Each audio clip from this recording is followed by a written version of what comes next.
नमस्कार, खबर control news में आपका स्वागत है। आज हम पूर्वी दिल्ली लोकसभा उपाध्यक्ष ट्रेड विंग के रामपाल गोयल जी से क्षेत्रीय मुद्दों पर सीधी बात करेंगे। रामपाल जी गोयल जी, आपका खबर कंट्रोल न्यूज़ में स्वागत है सर। सबसे पहले आपसे जान लेंगे, जो इस बार जो 2024 के लोकसभा इलेक्शन हुए, काफ़ी कम मतदाता क्यों पहुँचे सर दिल्ली में? सर, इसके दो कारण हैं। एक तो गर्मी बहुत पड़ रही है और दूसरी बात वोटर का ना मनोबल नहीं है वोट डालने का। क्योंकि बीजेपी जो सरकार बनती है ना, मोदी जी और योगी जी तो अच्छे काम करते हैं, मगर जो इनके नीचे सांसद बनते हैं वो 5 साल में कुछ नहीं करते। जनता बहुत परेशान रहती है, उनके कोई क्षेत्रीय मुद्दों कोई काम नहीं होता, ना ही जनता से मिलते हैं। तो वो कहती है जनता, अरे मोदी जी योगी जी तो अच्छे हैं, वोट डालें तो मोदी योगी जी, हमारा कुछ काम तो होता नहीं है। ठीक है, तो मनोबल नहीं है वोटर का वोट डालने का। तो इसलिए और जितना ही मैं कह रहा हूँ, जितना ही प्रतिशत कम होता है ना वोटर का, उससे बीजेपी का वोटर ही कम होगा, ये पक्की बताऊँ। आप भी सर काफ़ी लंबे समय से भारतीय जनता पार्टी के सिपाही रहे, क्या कारण था जो आपने पार्टी को छोड़ा और आप जुड़े? बीजेपी में सिर्फ खामियां यही है सर, मोदी जी और योगी जी के नाम पर ही सब चलता है, नीचे वाले कुछ नहीं करते।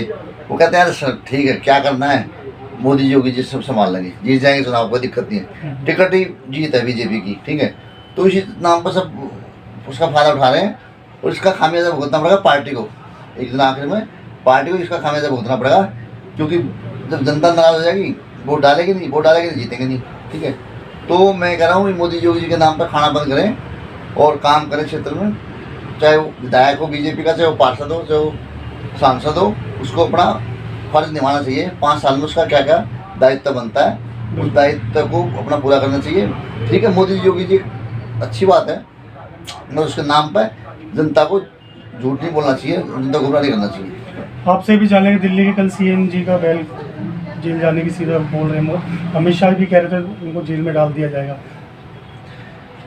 देखो, जेल जाना अब ये तो कानूनी प्रक्रिया है, ये तो निभानी पड़ेगी। ठीक है, जब कोई आरोप ही नहीं है उन पे, तो किस चीज़ पे ये जेल जा रहे हैं? आरोप तो लगा दिए गए ना, आरोप लगा दिए गए हैं। अब आरोप तो झूठा हो सच्चा हो, तो आरोप ही है, तो कानून अपना काम करेगा। केजरीवाल जी के लिए कुछ मैसेज देना चाह रहे थे? केजरीवाल जी के लिए मैं ये मैसेज देना चाह रहा था कि दिल्ली की जो समस्याओं के बारे में ना अवगत कराएं और जिम्मेदारी दें, किसी को जिम्मेदारी दे के जाएँ दिल्ली के बारे में, ताकि दिल्ली की जनता परेशान ना हो।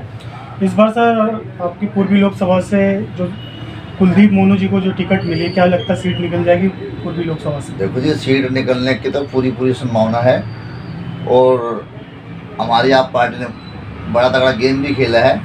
एससी को जनरल सीट पर एससी को लड़वाया, जनरल सीट पर एससी को दी है, जबकि जनरल को टिकट मिलनी चाहिए थी, मगर इसी उम्मीद से कि हम सारी सीट जीत जाएं, इसलिए एससी को सीट दे दी। और तो आला कमान ने कुछ सोच के ही दिया होगा सर? आला कमान ने भी अपना गेम खेला है कि सीट हमारी जीतेंगे, 100% जीतेंगे। दिल्ली में कोई सीट जीते, पर ये इस दिल्ली की सीट जरूर जीतेंगे। वहीं सर अगर नॉर्थ ईस्ट की बात करें तो कन्हैया कुमार को जिस तरह से थप्पड़ मारा गया, कहीं ना कहीं क्या लगता है भारतीय जनता पार्टी के हथकंडे थे? हाँ, बिल्कुल हो सकता है सर। और कन्हैया कुमार ठीक है, पहले विवादों में रहा है, पर मुझे नहीं लगता कन्हैया कुमार कोई देशद्रोही हो या वैसा हो, क्योंकि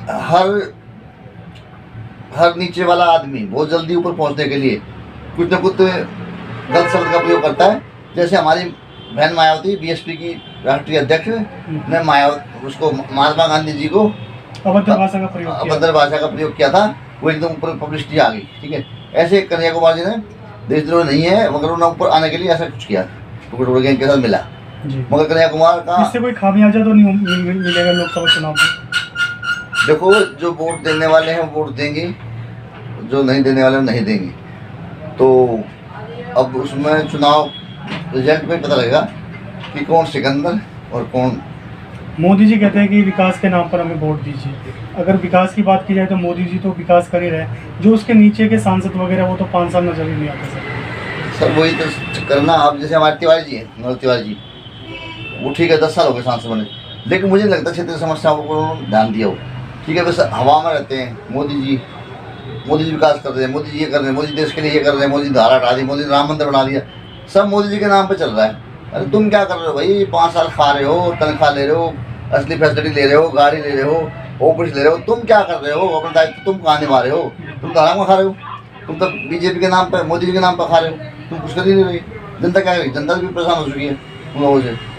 तो गोयल साहब आप ये बताएं कि अन्य पार्टी के लोगों से मिलता हूं तो ये कहते हैं कि अगर इस बार मोदी जी आते तो संविधान खत्म हो जाएगा। क्या आप ये तो सहमत हो? सब देखो, ये तो सब अफवाह हैं, ऐसा कुछ नहीं है। क्योंकि मोदी जी 2 टर्म तो पहले भी पीएम रहे हैं सर वो। मोदी जी से बड़ा कोई देशभक्त नहीं है जी वैसे। और ये सब अफवाहें, संविधान खत्म हो जाएगा, ये हो जाएगा, हो जाएगा। हाँ, हो सकता है उन्होंने कुछ देश के बारे में कुछ परिवर्तन हो सकता है, सोच रखा हो, है ना। मगर ये सब अफवाहें हैं। देश संविधान खत्म हो जाएगा और आरक्षण खत्म हो जाएगा, ये हो जाएगा, वो हो जाएगा, ऐसा कुछ नहीं है। पर ये मोदी जी को मैं यही रिक्वेस्ट करूँगा, अपने लोगों को समझाएं, वो काम करें, क्षेत्र में जाके जनता का भला बुरा सोचें। ये नहीं आपके नाम पे सब खा रहे हैं, योगी जी के नाम पे सब खा रहे हैं, है ना। ऐसा नहीं होना चाहिए देश के अंदर। आपने सर एक बड़ी सी कंपनी अमूल पे भी कुछ आरोप लगाया था सर। हाँ, अमूल कंपनी भी एक चोर कंपनी है, देशद्रोही कंपनी है और मोदी जी के संरक्षण में पल रही है। अभी मोदी जी अपने वहाँ बनारस में लगा रहे हैं उसकी बहुत बड़ी कंपनी, ठीक है। वो भी गरीबों का शोषण कर रही है कुल मिला के। किस तरह का शोषण हुआ है सर? शोषण ये कर रही है, जैसे ये कंपनी सबसे पहले रेट बढ़ाती है और उसके बाद ये छोटी छोटी कंपनियाँ सब अमूल की है, पराग की है, सब रेट बढ़ा देती हैं। तो बड़ा भाई जब बोलता है, छोटे भाई उसके बाद रेट बढ़ाते हैं, तो शोषण के साथ तो जनता का होता है। तो इससे छोटी छोटी कंपनियां तो पूरी तरह से खत्म हो जाती है। नहीं, छोटी छोटी कंपनियाँ फायदा उठाती हैं अमूल कंपनी का, और अमूल कंपनी शुरुआत करती है और ये खुल्लम खुल्ला कहता है किसान विरोधी भी खुला दूध बंद करो। कुछ मैसेज दीजिए अंत में। जैसे मोदी जी कहते हैं कि अडानी और अडवाणी को सारा कुछ मिल जाए, ऐसे ही इस दूध कंपनी का, अमूल का, मोदी चाहते हैं सारा कुछ अमूल के पास ही आ जाए पूरे देश का। पर ऐसा नहीं होना चाहिए। छोटे मोटे व्यापारी कहाँ जाएंगे जितने से देश की सेवा कर रहे हैं, किसानों की सेवा कर रहे हैं। मोदी जी की मुझे सोच ये सबसे बड़ी गलत है कि 2-4 धनी आदमियों को देश का पूरा सब कुछ सौंप दो। काफ़ी चीज़ बेच भी खाया है। हाँ, काफ़ी चीज़ बेच दी है, रेलवे बेच दिया है, वो बेच दिया, वो चीज़ें गलत है। अरे भाई, टैक्स तो सभी दे रहे हैं, जीएसटी तो सभी दे रहे हैं, क्या वो ज़्यादा टैक्स देंगे आपको? सर ये पढ़ा लिखा प्रधानमंत्री होना बहुत जरूरी है।